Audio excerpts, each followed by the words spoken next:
睇片之前記得訂閱如一 YouTube， 有你哋嘅支持，我哋先至可以走得更遠。Ow. Ow, you're a little heavy on my legs. You wanna switch? Yeah, this is good. Extremely funny, surprisingly heartwarming. That is, wow. I thought it was the funniest script I'd ever read in my entire life. Who better to do an R-rated comedy than Jennifer Lawrence, and what better for Jennifer Lawrence to do than star in an R-rated comedy? Like, this is all we've ever wanted from her, and it's like, it's insane to think that you haven't done it yet, because it feels like you've always existed in this place of like, we just love to laugh with you. God, you could do marketing. His God-given angelic voice. He has the most beautiful voice I've ever heard in my life. He's also a songwriter. He's a composer. The song that you hear him sing, he arranged it himself. I feel like the only physical comedy thing I did was like climbing up the stairs in the rollerblades. I don't remember other times being like, I had little bits of it though, like the dance, like all those things, like it's all like just, we had to do something weird with our bodies every day. Yeah. And that's my bread and butter. Like since I was 8 years old, I've always like loved to do shtick and like make people laugh because I can move like a Muppet. And so like this was a pretty great opportunity to do that. Isn't he so cute? He is a Muppet. For Percy, he is so afraid of the world and he is so resentful of that, but he's not ready to break out of it.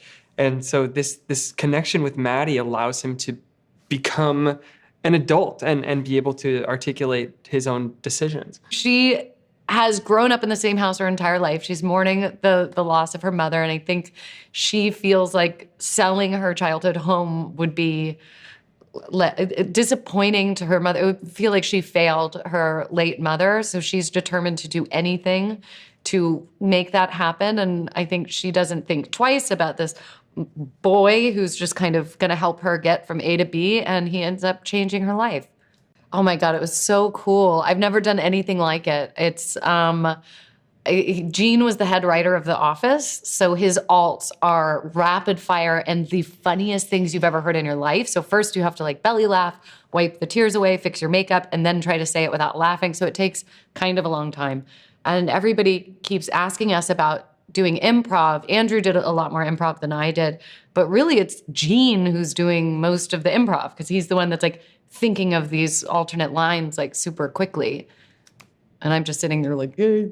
Yeah, he's a genius. And so many of those alts made it into the movie. Oh my God, we had this like weird like Broadway family. It was amazing. I'm such a huge fan of Matthew's and have been for my whole life. I was the only person on set who ever mentioned Simba, and that feels like a crime, but we talked about it a lot. Don't even worry about it. And Laura actually hosted the Jimmy Awards when I won. So that was like a crazy full circle moment. I've known her for as long as anybody has known me in this like industry. So it was pretty spectacular. They are so funny, and I immediately felt appropriately smothered by the two of them. I only got to work with Kyle of the sort of like incredible ensemble cast, and Kyle Mooney is just I have been for so long such a huge fan of his and all of the wild stuff he made for SNL and etc.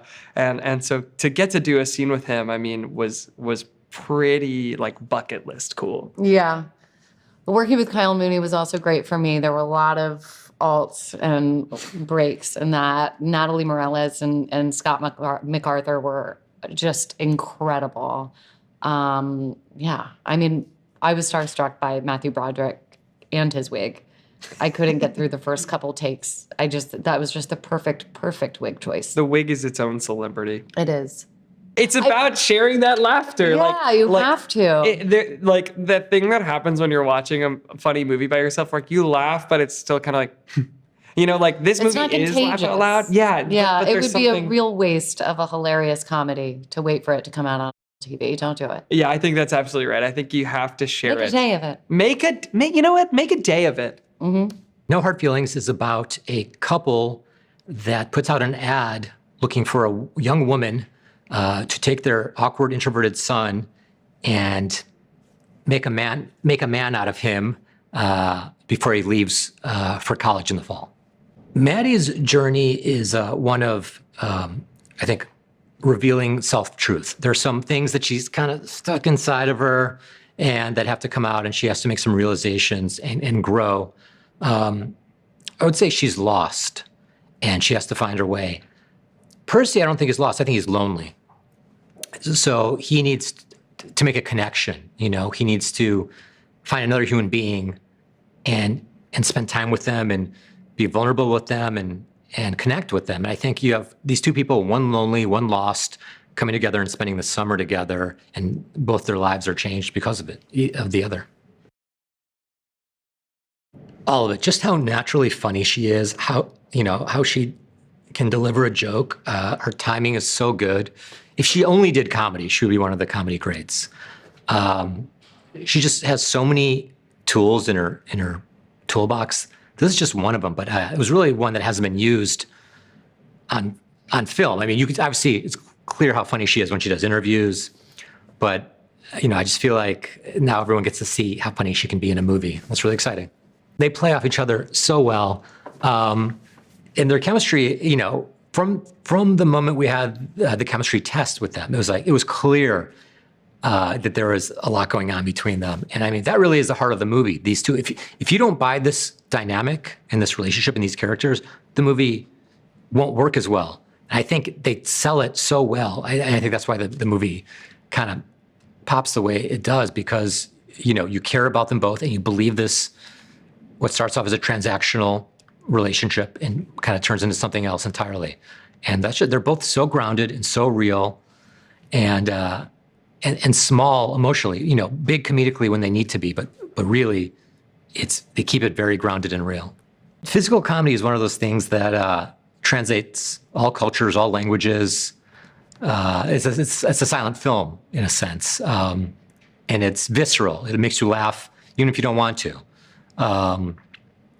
And so I always try and make sure there's a lot of physical comedy in any comedy I'm doing. Coming in that first day and seeing Matthew Broderick and Laura Benante on set together, it's just felt like I feel you're married. It felt, the three of them with Andrew felt like such a family. They kind of are a family in that they're a Broadway family. They all have a lot of history doing Broadway, a lot of experience on Broadway. And I think actually right now, Laura and Matthew are doing something together on Broadway. But they hadn't met previously. And just the way they play off each other, it feels like a real marriage. It feels like they've been married for some time. Well, you never know what's really going to work. So you have a testing process and you test the movie. And because of that, they give you the luxury to throw out different punchlines. And you know, whatever you think, you're always surprised by what an audience laughs at. So yeah, you just want to, it's just insurance. Like, we're here, we have time, we have hundreds of people and all this money being spent, all these lights set up and all this makeup. Let's try and get the most, squeeze all the juice out of it, make the most out of it by throwing in as many lines as possible. And then in the edit, we'll see some things make more sense in this version of the movie.